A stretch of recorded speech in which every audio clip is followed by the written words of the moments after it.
জলপাইগুড়ির দিনবাজারের ছবি, যেখানে পুলিশের ওপরে একেবারে গুলি চালানো হয়েছিল, যার 5 দিন পরেও কিন্তু দুষ্কৃতীরা অধরা। দেখুন, সিসিটিভি ফুটেজ একেবারে প্রকাশ্যে এসেছে।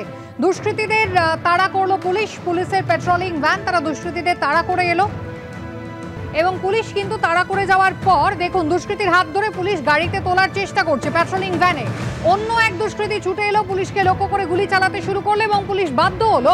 প্রথম যে দুষ্কৃতীকে ধরেছিল তাকে তারা রীতিমতো ছেড়ে দিয়ে প্রাণের ভয় তারা নিজেদের পেট্রোলিং ভ্যানে উঠে পড়লো।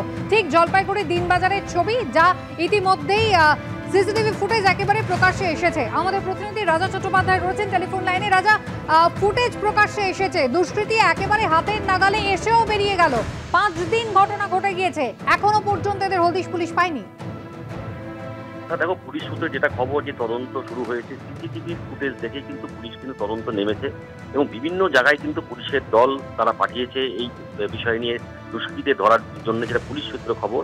এবং পুলিশ সূত্রে আরেকটি খবর পাওয়া যাচ্ছে, সেটা হচ্ছে পরিকল্পিতভাবে এই ডাকাত দল এই স্বর্ণ ব্যবসায়ীর বাড়ির সামনে এসেছিল, তারা বড়সড় নাশকতার একটা ছক করেছিল, পুলিশ সেটা কিন্তু বুঝতে পারছে। এবং এখন পর্যন্ত যে সমস্ত এভিডেন্স পুলিশ পেয়েছে, বড়সড় নাশকতা বা ডাকাতির ছক কেটেছিল এরা। এবং তুমি দেখতে পারলে সিসিটিভি ফুটেজে যে ওই স্বর্ণ ব্যবসায়ীর বাড়ির সামনে রাত 2:30 নাগাদ এই সাদা গাড়িটি এসে দাঁড়ায়।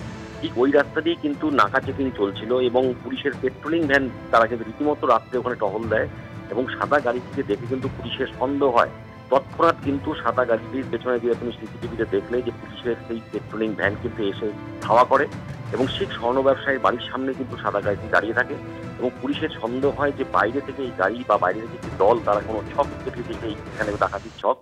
পুলিশ কিন্তু বুঝতে পেরেই কিন্তু একজনকে ধরার চেষ্টা করে। তুমি যেটা ইউটিউবে দেখলে, ধরে সে পেট্রোলিং ভ্যানে তোলারও চেষ্টা করে একজন পুলিশ কর্মী, সে সামান্য আহত হয়েছে, তার গায়ে ক্ষত দাগ পাওয়া গেছে, রক্তাক্ত অবস্থায় ছবি পাওয়া গেছে তার। এবং তখনই কিন্তু আমরা দেখতে পাচ্ছি সিসিটিভির ফুটেজে যে আরও যে দুষ্কৃতী ছিল সেই দুষ্কৃতী কিন্তু পুলিশকে লক্ষ্য করে প্রায় 3-4 রাউন্ড গুলি ছোড়ে।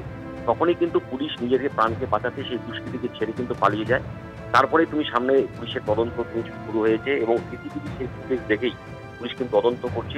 এখনো কিন্তু 5 দিন হয়ে গেল, এখনো কিন্তু অধরা দুষ্কৃতীরা, ব্যবসায়ীরা রীতিমতো এখনো আতঙ্কের মধ্যে রয়েছে এবং ব্যবসায়ীদের তরফ থেকে নিরাপত্তার দাবি জানিয়েছে ওই এলাকায়, যাতে আগামীতে এই ধরনের ঘটনা না ঘটে। পুলিশ সূত্রে এখন যেটা খবর যে বিভিন্ন জায়গায় পুলিশ কিন্তু টিম পাঠিয়েছে এই সিসিটিভির ফুটেজ দেখেই দুষ্কৃতীদের ধরার চেষ্টা করছে। একেবারে রাজা, ধন্যবাদ আমাদের সঙ্গে কথা বলার জন্য।